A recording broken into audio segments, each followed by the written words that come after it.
I try to do those. Oh, I totally forgot.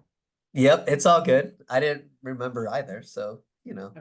no one's gonna want to see this recording anyways. It's fine. Well, now that I've missed half of it. Well, yeah, there is that. So Well, anyway.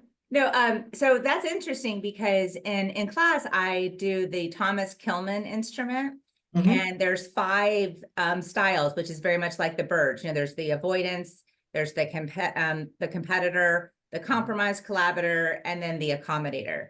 And so it's really kind of neat that to students to see like where they range, like and how they handle. But like you said, sometimes you're the woodpecker, and you said that's not always good. Well, not all the time, but there are certain times where being the woodpecker would be the appropriate time. Like if there needs to be a decision made, like now, and you don't have time, being that competitor, like, nope, this is what we're doing. Maybe it's an emergency, or maybe, you're up against a really tight deadline and you kind of have to kind of swoop in like that. But, like you said, it might not always be the best, strategy to use in every single situation. Yeah, I mean everything's situational, right? Like, Right. we take these assessments, and I was a psych major, I live and died by these Myers-Briggs Mhm. MBTI assessments, and we have the strong assessment. And, they're all good tools for you to use and figure out. And, like the bird assessment is the same one as the other one that you have. Like it's exactly the same. Yeah. They just wanted to use birds with it, to make it more relatable and to scare you. But yeah, I mean, those assessments are just tools to guide you and to give you a broader sense of like what's going on. And don't let them put you in a box, because you're right. Sometimes you want to be a woodpecker, sometimes you want to be an owl, and sometimes you want to be a parakeet, and that's cool. Um, see, you're not working enough. I It know, puts you not in the moving enough. dark. Keep talking. But yeah, I mean, I think the biggest thing for the conflict piece, is that, and the hardest thing is to acknowledge it and be like, all right, this is what the problem is. That how do we find a solution? And my something my dad always told me was that there's three sides to every story, right? Mhm. There's my side, there's your side, and then there's the truth. There's a truth. So it's always hard to come up with that and to think rationally when you're so emotional about something. So I think that's the tough part, but it's good. Like you said, like to start this conversation, it's how we grow as people. So it's difficult, you're right, and it's uncomfortable. Like you, like I don't thrive on it. I know some people who do. They just love it. They see if I they want to go after, they want to be in the middle of it. I think those people end up being like, lawyers and cops and judges or whatever. They like that kind of stuff. But okay, so for somebody like you and I, like, what advice would you give for, let's say, like students, they're graduating for the first time, they're going to be like either, well, maybe even in like in an internship, they're the first professional, kind of setting, or they're going out into the real world, and they're going to have, difficult bosses or difficult colleagues, and what kind of advice or kind of tips or could you give to our students who are going to be experiencing this, especially like maybe for the first time or with people of authority? Like, how would they go about handling this? Oh, there's so many things I have to say. Oh man. I think the biggest thing is keep it in writing, right? Yeah. Keep keep all all conflict in writing if you can. Because you might need it one day. But no, I think understanding the behavior of people is super important. Understanding your audience, understanding your colleagues, your teammates, on what makes them, what makes them tick, what makes them happy, what makes them sad. Because everyone's different. We want to play well in the sandbox with everyone. So we're all going towards the same goal. We all want to drive the same bus. I think one of the things my wife does really well is that, she works well with colleagues because they're colleagues. She leaves, they're not friends. So there's that mentality of it. We're on the complete opposite, where all my colleagues are my friends. Like Mhm. Stacy over here, my staff assistant, she's like my work mom. She feeds me, she tells me where I need to go. She tells me when I screw up, she tells me when I do a good job. So I appreciate that. And like you and I, we have this banter. And MC, I'm gonna go play basketball with later. So I like having my colleagues as my friends. Mhm. Whereas other people are like, no, like friends and colleagues are separate. So you have Right. to figure that part out, figure out that balance. And I think it's kind of all or nothing. You can't be friends with some and not with others because that makes the others awkward. So you just have to kind of realize what you're doing. Um, but yeah, I think that's probably the biggest advice I would probably give on all those points. I'm gonna piggyback on that, as well as knowing like, especially if it's like a colleague, if it's a lateral colleague, nobody have authority over you, maybe just try to have a sit down conversation, just a quick like, hey man, and privately. I don't think this would be something if you were having an issue with one specific coworker, if there could be just a private conversation or an email, like you said, if you wanted to keep it in writing, like, hey, what is going on? Could we talk? I think that maybe there's been some miscommunication, but always know like your chain of command. So, like, if I was having an issue, say with you, and you and I couldn't like kind of figure it out, like then I would go to Aaron, who is the executive director of our department. I'm not going to Mhm. immediately run off to Dr. Kerr and file a complaint. You have to know the chain of command. So like, if you're in conflict with a colleague and you're the same equal status, sit down, hey, can we talk? I think there's been some miscommunication. If you can't get anywhere that way, definitely go to your immediate supervisor. But then of course you always have HR if it becomes something like that. Right. But and you're protected. We are protected. We have a right to have a harassment-free work environment. So there are legal laws in place, and we're going to talk more about that when we get into like further down the line when we start talking about like multicultural diversity and acceptance and discrimination in the workplace. Hmm. But if it's within a team, I think it's just very valuable for the team to take a moment and take a break from the goal or the project or whatever if they really can't move forward and maybe do one of these assessments like together. Hmm. Maybe bring in, this is where consultants might come in where they do a whole business analyst and say, okay, analysis, I'm sorry, and say like, okay, these are things that are kind of broken down, this is what we need to work on. And then Hmm. you kind of can evolve as a company that way. But if you're not overcoming the conflict, then you're not going towards that shared goal, which then again is costing the company money, which could then again cost you your job, right? That could be like Right. the end of the line. If you guys are not producing, then you're dragging the company down instead of profiting, the company profiting from you.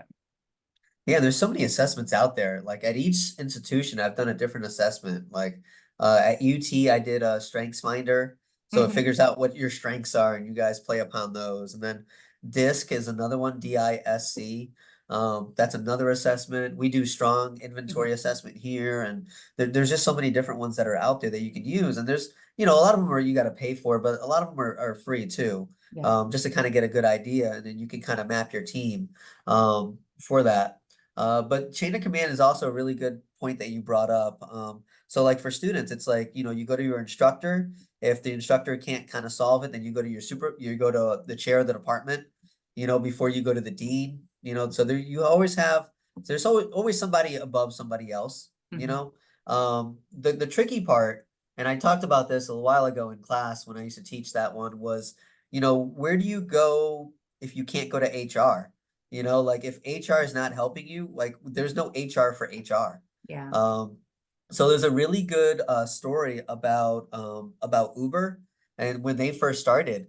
And then there's WeWork as well. Like when you have those male driven, startup companies, and you don't have really a lot of females that were software engineers, and there was a lot of harassment going on. It was a really like a guys club. And so she would go to HR and HR wouldn't help her. And so it's like, where do you go after that? And those things can be really, really tough. Those are difficult conversations to have and things to figure out. But if you guys look into those two different companies and how they started, and you can see like they completely went to two different directions. Uber, they kind of fixed everything and figured it out, and obviously they're one of the leading companies today. Yeah. WeWork, WeWork just went completely under. They just couldn't figure out their issues. So it's really two great examples. And you don't even have to read that stuff. You can just watch a video on it, which is cool. I'm not a big reader, so. Well, don't no, because I use that article as an assignment later on. So stop. Don't Oh, encourage. okay. Got it. Well, You have to read the I'm article part after of my like, class.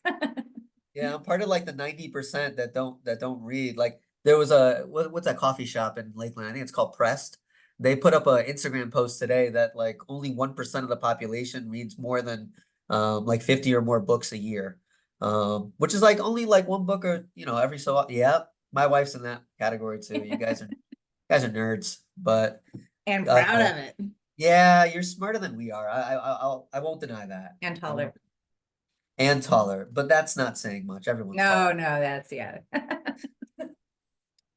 But yeah, I think understanding everyone's kind of personality and biology is important.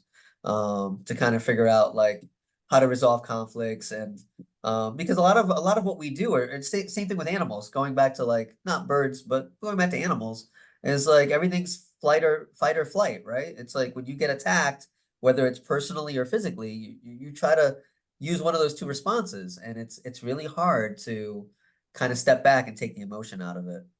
I think that's the tough part. It is tough. It is tough. Yeah, to just to hear the words or to try to hear the message without the emotion attached to it, especially Mhm. if you have been in conflict with this person before, and it seems to maybe be personal. It can be hard, but I think that's one of the best pieces of advice is to take the emotion out and just look at the facts, and it might help you be able to see it for what it is versus like who is the one delivering the message. And I do that Yeah. sometimes with my own children. Like if I'm trying to figure out like am I being too hard on them or am I being too lax on them? Like, and I'll try to take out the fact that these are my boys, that this is the act that happened, whether it's a behavior or whether something happened. And then how would I think about that if I just read that, kid did this, Right. it's hard to do that though, or to take it's not happening to me, it's happening to somebody else. Is it a big deal? Am I not making a big enough deal about it? So yeah, so to taking the emotion piece out, just being able to see the facts for what they are, I think would also be very helpful when people are trying to figure out how to handle and navigate through conflict, especially if it's personal. Yeah. And then as I've gotten older, like thinking, like mom always said, think before you speak, right? Think before you act. And I never thought really anything about it, but now I think about it all the time. I'm like, that's the silliest thing. Like you would think that that's something that we do all the time, but it's really not. No, because And you can't it's take that back. Once it's out, yeah. once it comes out, there's no like delete or resend button. Yeah, and it's like social media, right? We post something, and even though we try to delete, somebody grabs it, and it's out there, and it's just always there. And it's the Oh, same that. thing. Oh, we could go on another hour on that topic.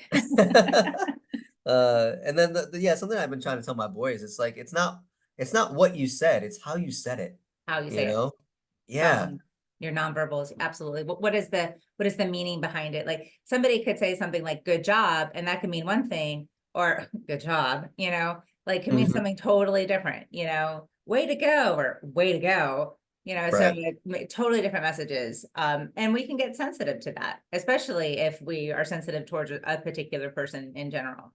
Yeah. I didn't even Um, think about nonverbals. That's a really good point.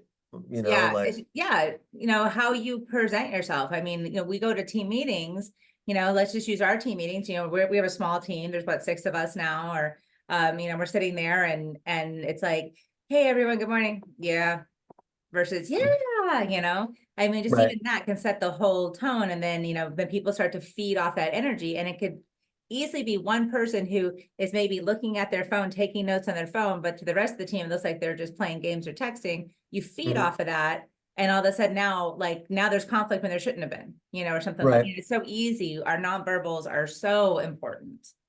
Yeah, it's one of the things. So I went with Dapco's marketing class the other day. We went to Florida Children's Museum, and that's one of the things she told the CEO. She was like, "Look, some of the students will be using their phones to take notes. I don't want you to, get it twisted." And I was like, "That's a really good point. That's a really good idea. I would have Yeah. never thought to tell them that." Because I think we just assume that phones and iPads and laptops are just daily use now. But at the same time, for older people, semi-older, we see that as disrespectful that you're on your phone while I'm trying to give a presentation or whatever. Right. So there's that piece of it.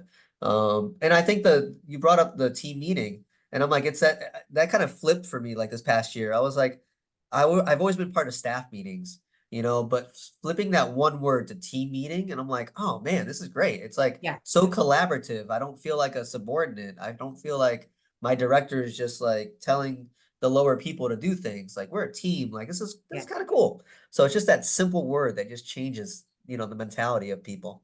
Yeah. One word can change everything. Hmm. Well, we're coming to the end here, Yovan. So just kind of like to wrap it up, do you have any last kind of words of wisdom or anything that you can share with students as they kind of embark, whether it's going to be in the classroom, maybe a team sport organization, or out into the workforce, on how to handle conflict and what to do with it? Oh, well, you brought up team sports. So I'm a soccer coach, right? For forever now. And I have this issue. Well, I think a lot of coaches do. Like we want players that are coachable. And I think that word is super important to just anything in life. You know, we want someone that is okay to taking advice, taking criticism, following through, giving ideas, being creative. So being coachable is not just a team thing or a sport thing. It's a life lesson. Because I don't want that player that always just wants to be captain or always wants to like they're just asking for things or they don't like the position I put them in or whatever the case. I have to bench them for give playing time to another person. Things like that. Like I need you to be cool with things and take my advice. But also I want you to contribute as well, but in a positive, respectful manner. So being coachable is probably the biggest thing that I've learned over the years. Okay, that's really, yeah, I love that. Being coachable, being open, to recommendations, suggestions, constructive criticism, all that stuff. I like that a lot. Yeah. And Okay, then well, thank you yeah. again so much, Jovan. As always, it's always fun to be on these with you and hear your insight, and thank you for the birds. I'll be wearing my goggles around Hey, campus. just be comfortable with being uncomfortable, Megan. You know? I know, growth. So what? I gotta go get a bird now? Like, is that how I'm I gonna mean, go? I think the start is just to do the assessment and see what bird you are, and then we take it from there. Thinking about their talons of terror. That's fair. All That's right. fair. All Well, right, thanks guys. for having me. I Thank appreciate you. it. Guys, click the link in the chat pod for your attendance to be marked on Engage, or please scan the QR code. Thank you again for joining us. I will, if this link, even though it's only going to be half of the call, I apologize, but it will be available to view again on request. Thank you, everybody. All right. See ya.